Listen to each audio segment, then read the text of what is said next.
Okay. All right. All right. What's up, people? Another video today. And today I want to talk a little bit about managing depression because I like to do these short talks to kind of vent. This helps me with managing my mental health. And to other people out there, maybe this might help you as well.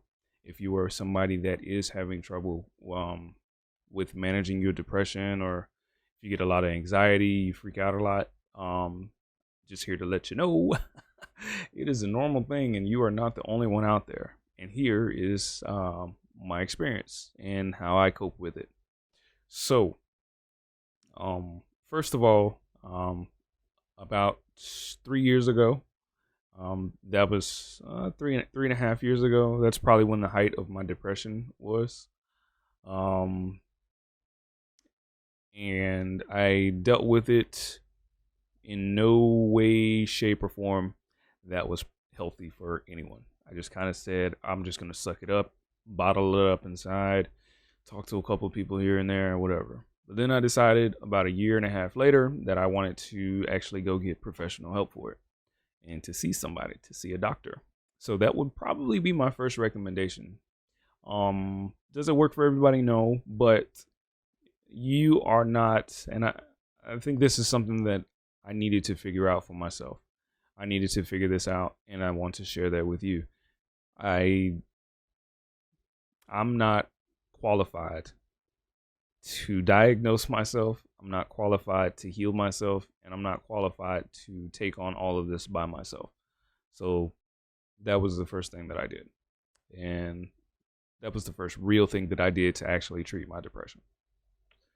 Through therapy, I've learned a lot of different skills to help manage the depression. One of the things that I did, and I do this. This is my habit. Is I always attack myself. Whenever I get depressed about something, someone, or something I didn't do, I didn't accomplish, something that was well within my control, and I didn't see it all the way through. Those are some of the big key points that bring me down. And if other things get me down too, the first thing that I turn to is myself. I attack myself and I tell myself that I'm stupid. I tell myself that I'm dumb. I should have done better. Why am I like this? Blah, blah, blah, blah, blah. And I had to start learning self-compassion. Self-compassion just meaning uplifting myself. Instead of beating myself up, I need to pat myself on the shoulder. And I need to tell myself that, okay, all right, here are the facts. This didn't get done on time. Or you weren't good enough to do this. You didn't do this right. You messed up. And there's a part of me that needs to tell myself, hey, it's okay. We'll get it next time. Hey, it's all right. It's going to be okay. And I find it funny because oftentimes what I've had to do is I've had to talk to myself like I'm a nurturing parent after I've had the the real aggressive parent come and yell at me for something that I did. Maybe that's a bad picture there, bad representation, bad example. But yeah, I had to be the person to come in and cheer myself up. And I know I mentioned this in another video, but one of those skills is self-awareness. The better that you can build your self-awareness, the better you are at handling your depression. And that is something that I've learned from firsthand experience. If we know when we're doing things, then we can stop doing them. Like, I know if I start beating myself up, if I start talking bad about myself, then I can just stop. I can say, hold on, wait a minute, hold on. I'm doing it again. I'm doing it again. You're doing it again. And then stop.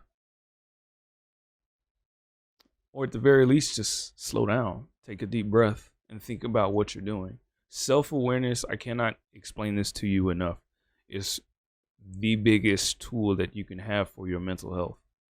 If you can find it to where you can just stop Just straight up, just stop and then think about where you are right now, what you just said, what you did, and take a step back and then start piecing this thing together, or start dissecting what it is that's going on.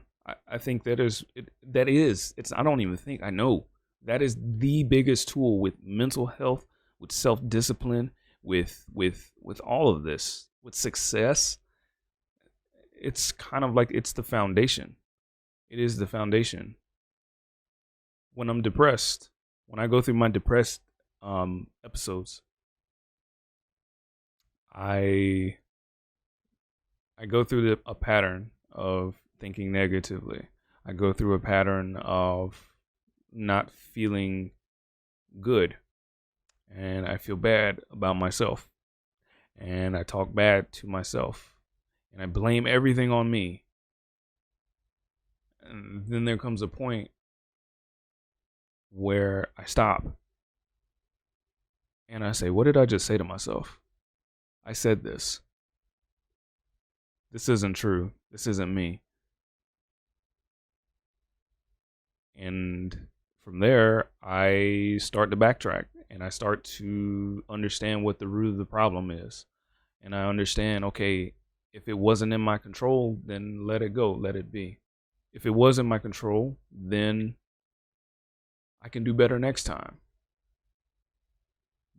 But the answer isn't to beat myself up, because hurting myself more is not going to make things better.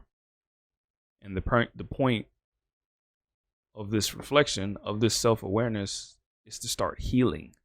So I think it's good to get that out there. And I wanted to keep this video a little bit shorter, but I think I rambled a little bit. But let me know if this helped you at all. And we'll dive deeper into this in other videos, but thank you for watching. And I'll see you in the next video.